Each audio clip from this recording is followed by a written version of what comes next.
Welcome to the First Unitarian Church of Honolulu. Yay, thank you, Lulu. Aloha, everybody. Welcome. Thank you for coming through the tropical storm / extremely heavy rain and pulling yourselves out of bed, because there's nothing more you want to do more than stay in bed, right, when you wake up. There's a lot of internal conflict that had to be going through you when you were coming out of bed. Anyway, my name's Russell Castagnero. Thank you for coming and joining us here today at the First Unitarian Church of Honolulu. We are members of the Unitarian Universalist Association of Congregations. If you're a visitor, or if you're watching online, or if you're just UU curious, you can check out, anybody here you can talk to. You can go online to the uua.org site, learn about the 100% non-toxic, non-violent, non-GMO, and not quite 100% organic religion, the Unitarian Universalists. We here in this community believe that you are special, every one of you. We believe in your right to love and be loved, your right to believe or not believe. We think that your questions are worthy of answers, no matter how long it takes for you or us to find them together. We believe that this beautiful earth is sacred, and that each of us can make it even better by promoting peace, justice, and thoughtfulness. Most of all, we believe that you are an integral part of our church and our family. So I not only welcome you, but thank you for joining this morning of all mornings, and being such an important part of the positive energy that's going to help us all through the rest of the day, week, month, and help us do the things that are great that we do here in church and outside these walls. Service. And right now, Owen, would you like to come up and help me with the chalice lighting? Okay. If you would read along with me. Oh well. Timing.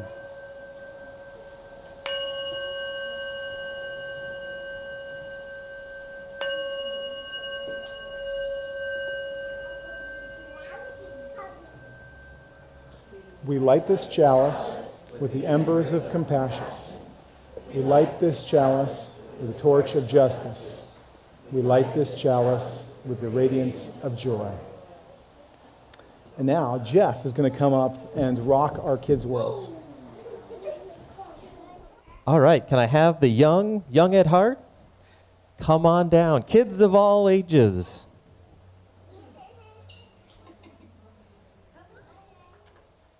So, what do you guys want to be when you grow up? Maggie? I want to be a dentist. Dentist, good. A person. You already are a person.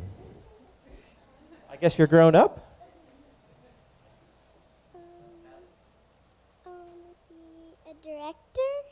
Great. A director of plays or movies? Play. A singer. A singer, great. A paleontologist. I like that. Owen? Firefighter. I'm going to be a policeman. Oh, and a policeman, great. Anyone else? Nobody wants to be a fishery biologist. Mine's too long, what I would say. It's very detailed. I would be a writer for travel magazines, so I could travel the world. That sounds lovely. Oh, and would you like? A monster. Ooh, a monster. I would like to be a candy cane too. You want to be a candy cane? Oh, great. All right. Well, what do you guys think you'll need in order to get from where you are today to what you want to be when you get older? College. School. So great. Same answer? Yeah. Okay. Any other thing you might need other than school? A voice. A horse. Oh, a voice. Great. If I wanted to be a billionaire, I would need money. Got to earn it. All right. So to Eat healthy vegetables. okay, good. And eating healthy. Great. So today we're going to talk a little bit about that. And in regards to what the adults will be talking about too, about conflict.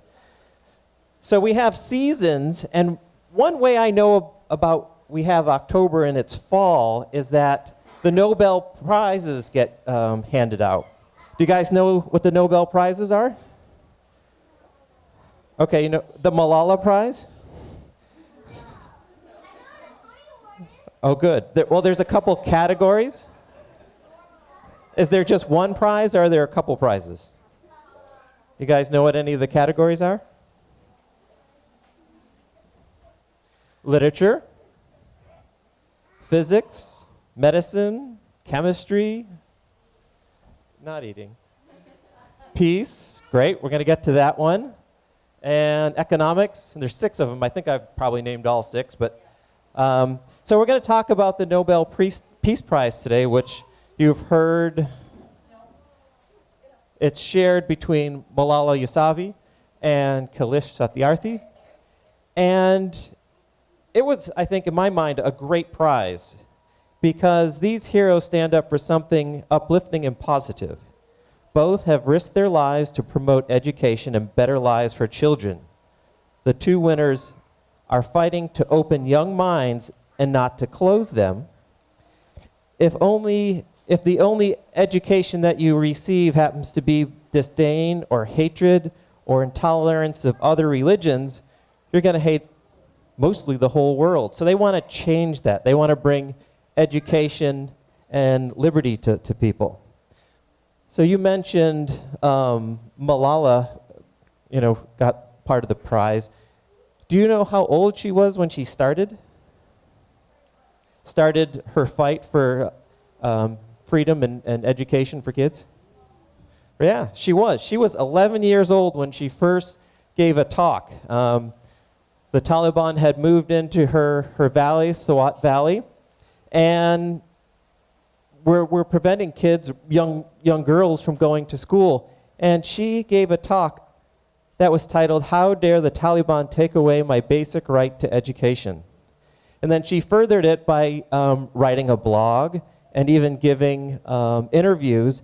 And the Taliban issued a death threat against her and even shot her while she was on a bus riding home from school. And when she was 14, great, you know a lot about her. And now she's 17. She's the youngest winner of the Nobel Prize. But she has a few great quotes that I want to share with you. One is, extremists have shown what frightens them most: a girl with a book. They thought that the bullet would silence us, but they failed.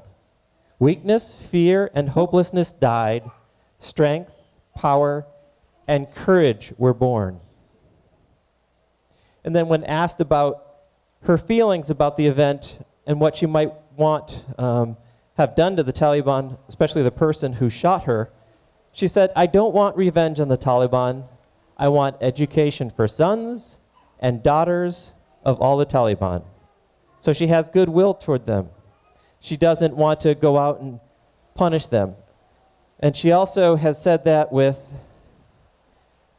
asked what she would want to do if she thought, well, at first I thought I would want to hit them with my shoe, because that's, something that's, shows a lot of disgrace in their culture. But she thought, well, then there would be no difference between myself and the Taliban. You must not treat others with cruelty. You must fight others, You must fight others through peace, through dialogue, and through education. So those are a lot of mature words from a woman who's pretty young and pretty inspiring. Now, Kailash, he has a global movement against child slavery. It has to do also with education. When he was about 5 or 6 walking to school, he saw a kid who was his age, but not as fortunate, having to work cobbling or repairing shoes. And he thought, wow, that's pretty unfair. I'm lucky enough to go to school, and this kid's going to have to work hard his whole life. And not only just he has to work a couple hours a day, but a lot of times kids get sold into slavery because their parents own a small sum of like $35. So they have to sell their kids into slavery, and the kids have to work, 15, 16-hour days and very hard labor. Sometimes they're often mistreated. So he's working against that, and he's actually, with his different organization, has saved somewhere between about 70 and 80,000 children. Pretty impressive.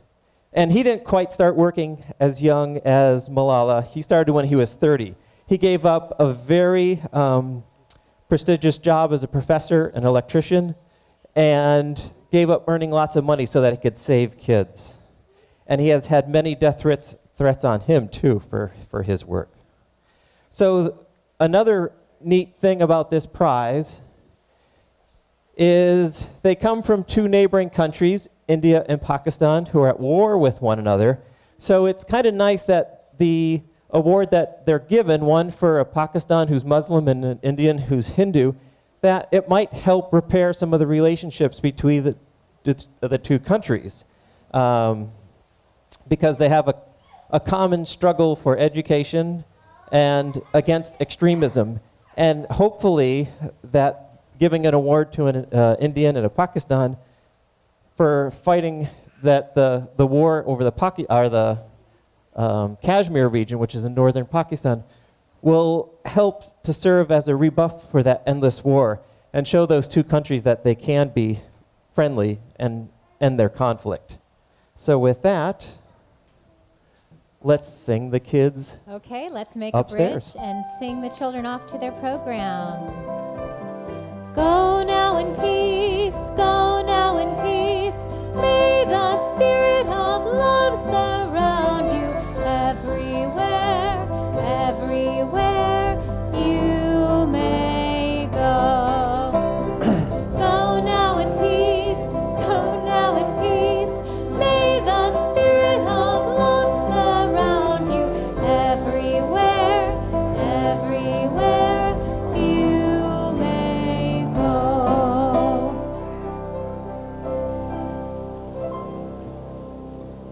That was nice. Hi again.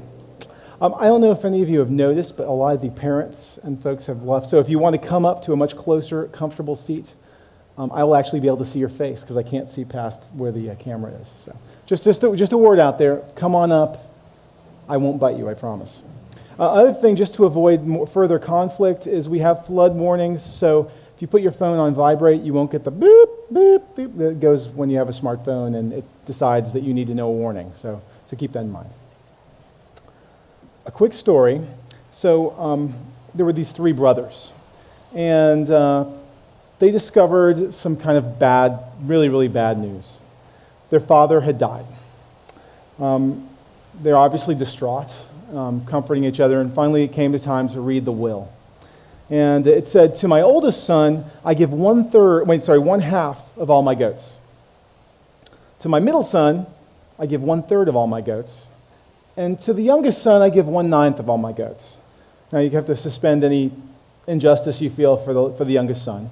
But they thought, okay, Dad was taking care of us. It's nice. Until they realized that the father had 17 goats. And if you do some quick math, 17 is a prime number. It doesn't bode well for them. So they spent several days going back and forth thinking about how they could split the goats up without having to butcher one of the goats, because they love the goats and the goats milk, and they actually make money from the goats and help them live. So just then, when they were almost at their last straw, the neighbor from next door, who had known them all their lives, came over to pay her respects. And she saw that they were upset, said, "I've known you boys all of my life. How can I help?"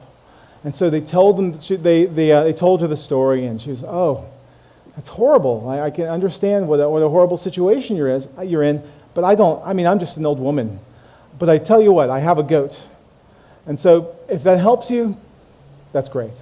And so then they looked at the situation now with her help, and they realized that they might have a solution. So they figured, okay, half the goats go to the oldest, that's 9 goats. Then the middle, a third of the goats, so they get 6 goats. The youngest gets 1/9 of the goats, so the youngest gets 2, and then there's 1 left over for the neighbor. It's not a trick. It really works. Just somebody willing to help and listen to the story, huh? Mature love, the love that grows in a committed relationship, does not come from romantic dinners or champagne. It is forged in fire through the trials, the boredom, the shared tears and laughter, the decisions and doubts and debts of life together. It takes work and willingness, taking into account that you are not one, no matter how romantic that may sound. You are two with different thoughts, desires, customs, dislikes, and expectations. If, instead of giving yourself up to the other, you extend yourself to meet the other, you will have a basis for a life together.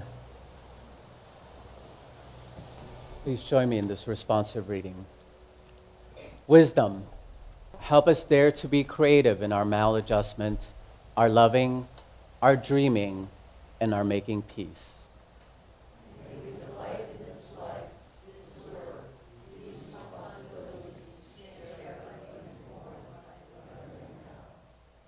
Wisdom, help us listen well to those with different views from our own.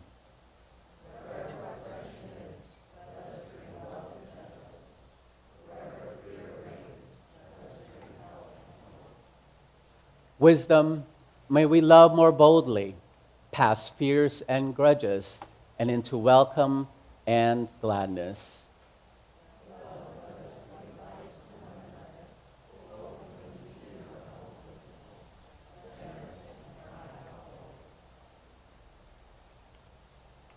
Those of you who were here last week may recall that we began to talk about the good, the bad, and the uncertain when it comes to conflict.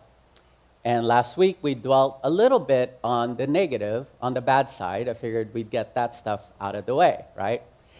And I bet, how many of you, by the way, woke up this morning and said, I don't care if there's a storm going on, yippee skippy, I'm gonna get my butt to church because I can't wait to talk about conflict. Yeah.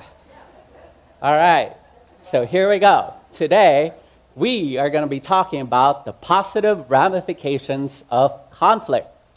And we're gonna do this by going over what I'm calling the 3 Ings, the 3 strategies for how to be conflict fluent.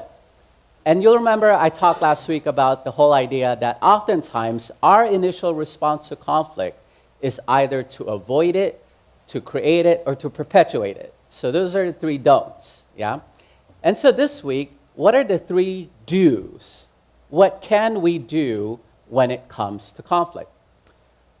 The first is we should probably name it. So naming the conflict is actually a great start. Did you pick up on that meditation from Thich Nhat Hanh, where he says, instead of trying to fight it, resist it, just recognize it. So define and recognize conflict for whatever it is that's sitting right there in front of you. If it's anger that brings about, then say, hello, anger. I recognize that you're there. How can I take care of you? A great Chinese philosopher who lived way back when, by the name of Lao Tzu, once said that wisdom begins with the ability to name. So as soon as we're able to name the conflict, we've achieved the majority of wisdom right there. The second is to actually be able to frame it. Can we interpret what's really going on here? So I'll be spending a little bit more of our time this morning going over the various ways that we could frame a conflict. The third and final one is taming a conflict, right? However, being the mean, bad minister that I am, I'm not going to be talking about this until next week. So how's that for a hook? You'll have to come back next week to hear more about taming the conflict. So today, again, we're going to be talking about naming and defining it. Oh, before I get into that, however, I want to show you a video clip. And this video clip is a real-life event that took place on September 25th in San Francisco, California. I just realized that Russell was actually there, and no, Russell was not the man behind the camera. He wasn't sitting there with his smartphone or anything. But this event took place in the Mission District. And what happened there was there were 2 .com companies who wanted to compete with each other in a soccer match. So it's Airbnb.com and Dropbox, right? And so they did what they were supposed to do, which was to apply for a permit from the city, and they got the permit and they paid for it. And when they got to the park, they encountered another group of people who was using it to play soccer. And these were the neighborhood teens in the community. So here's what happened with this interaction between the two. 6:55, homies were playing. They're waiting for the field at 7. It's about to go down.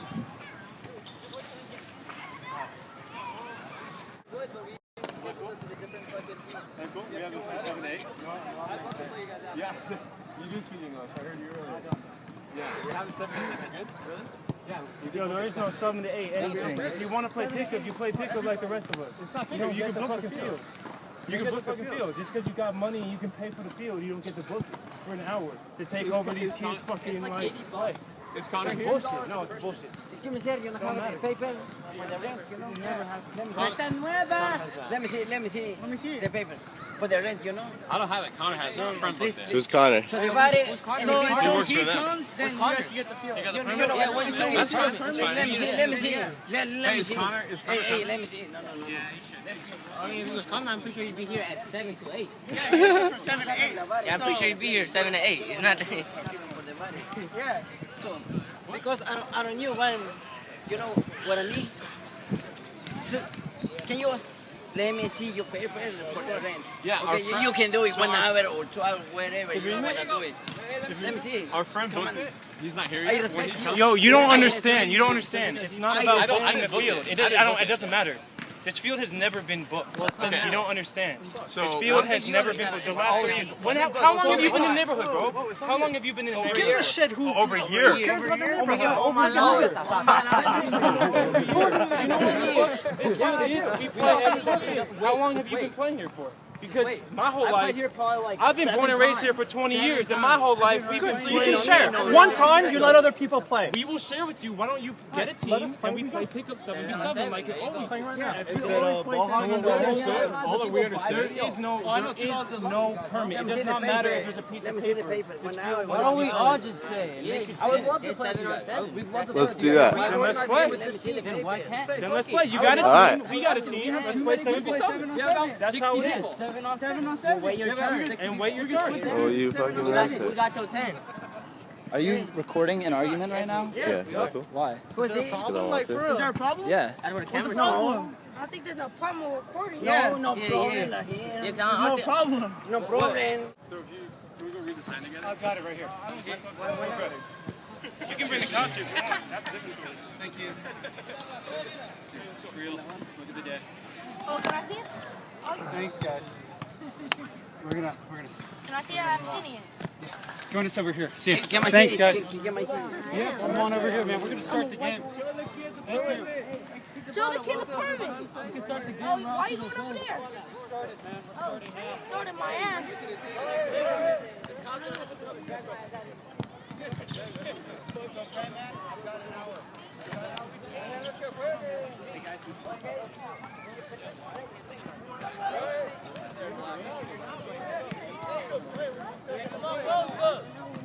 You guys gonna Go ahead, call the cops. I don't care. Yeah, you guys understand this? Like, it's pretty simple, man. Like, this is what we paid $27 to reserve the field for now. You paid $27 to Read reserve it. the Read field. it, man. I know how to read. Okay. I'm an educated person. I'm I'm also know that this field has always been a pickup field where you play 7v7 and wait your turn. And you guys think that just because you have money, you can buy the field and play and take over the field and we go to 7v7. People I don't care about this. You can do this. Doing me, man. I don't need you to say really that. awkward and weird. Hey, Like, we're part of the community and Hey, we're this trying is- to play. I want But this. I you're want being this really film. weird, man. How am I You're being weird? awkward and disastrously weird. What are you talking about, dude? Either take the field and get your team and we can play 7v7 with everyone on this field, or you guys can just have the standoff. for the next 30 minutes. There we go. Cheers. Thank you very much, guys. What's up, Connor? Josh. How's it going? This is awkward. No, it's fine. It's fine.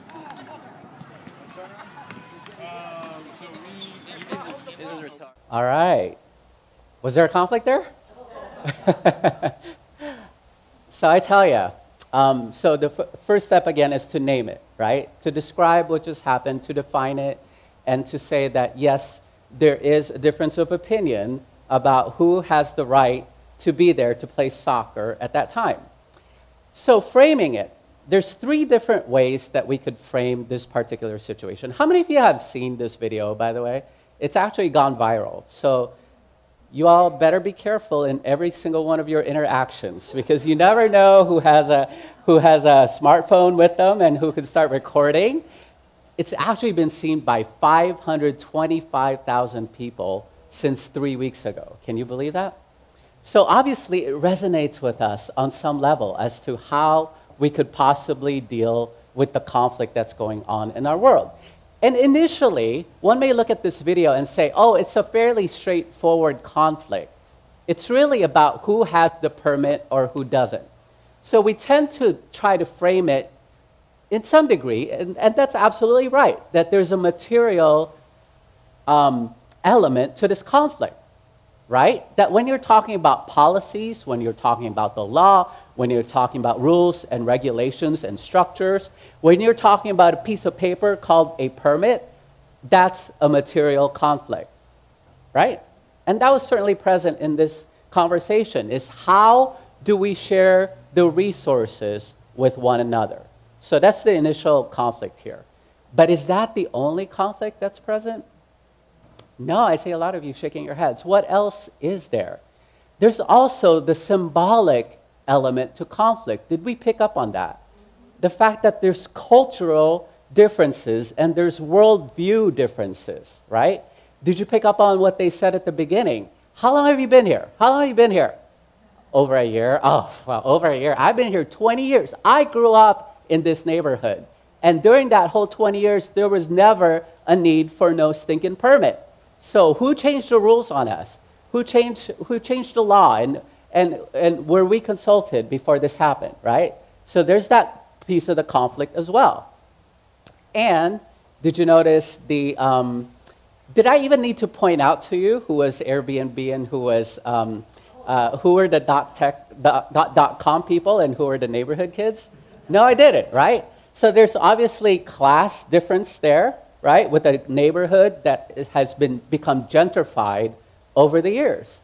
And there's also a race and ethnic difference in that conversation. So there's identity-based differences, right? A predominantly Latino, Latina, and African-American neighborhood, as opposed to these white folks who are educated from Silicon Valley, right?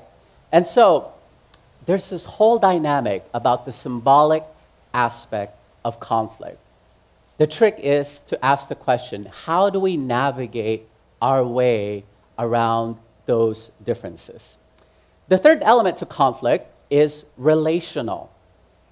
And by that, we mean the way in which we work and interact and communicate with one another. Notice the difference in style of communication here, right?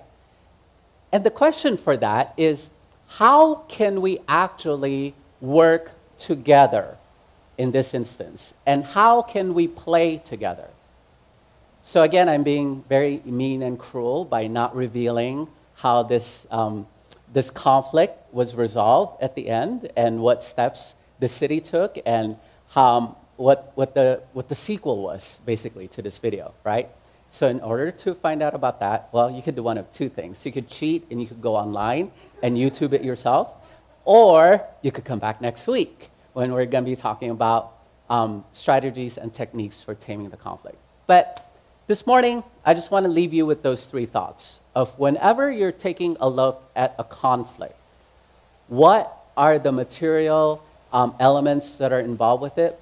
What are the symbolic elements? Because usually, don't you ever find yourself thinking to yourself, you know, I have a feeling that it's more than the 20-cent dispute that I'm having with the credit card company that makes me want to fight for it, right? That it's a principle thing. I don't want these major corporations to rip me off. And so I'm going to spend my time fighting for the 20 cents that I'm owed. And I don't care that it actually costs me more in stamps to mail that complaint in, right? It's a symbolic gesture of my right to be right. How many of you? So the question I have for you this morning is, what would you do? What is it within Unitarian Universalism, and what is it within our principles? And how would we react if we were a character in this scenario? First of all, let me ask you this. Who amongst you identified with the tech people, as the video was showing? Well, that's kind of stereotypical. You are a tech person, right, Russell? Or typecasting, that's what we call it. So a few of you. How many of you identified with the neighborhood kids? All right, interesting. How many of you identify with both? All right, quite a number of you. Or neither. Okay, so that's a fourth option. How many of you identified with neither? So were you more the observer, the God figure, omniscient from on high, right? Ah, interesting. So you're introducing gender dynamics here, eh? All right, well, fair enough. So nonetheless, if we were to look at this situation, who possessed the truth in this situation? Who had ownership over the truth? Both did, right? And they both had valid points. Yes, I'm doing my best here to follow the proper procedure and process and channels by getting a permit, by paying $75. And on the other side, I've been coming here all along. I didn't know that the rules suddenly changed on me.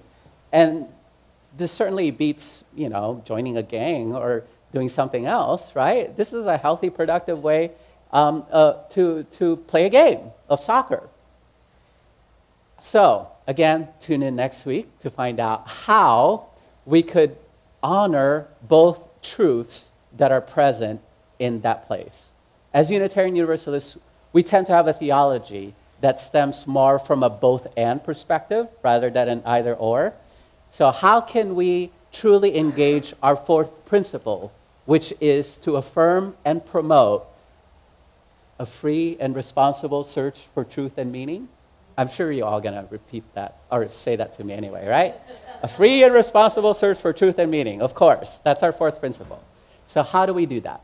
And I know that oftentimes it's going to be uncomfortable trying to get to the two truths part. So here's what M. Scott Peck had to say.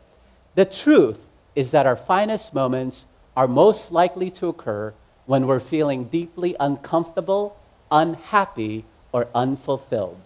For it is only in such moments, propelled by our discomfort, that we are likely to step out of our ruts and start searching for different ways or truer answers.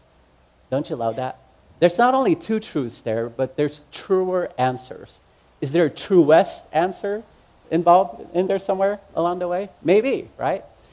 So again, I hope that we could go forth from here and begin to start naming and framing the conflict so that we could get to a place where we could honor the various and diverse truths that exist in any given situation. Are you ready to tune back in for next week? Yay! Neither rain, nor sleet, nor hail, nor snow. Does it snow here in Honolulu? Can keep us away next week, right? I expect the seats to be full next week, and that includes those of you who are chicken enough to only tune in on the web. May it be so.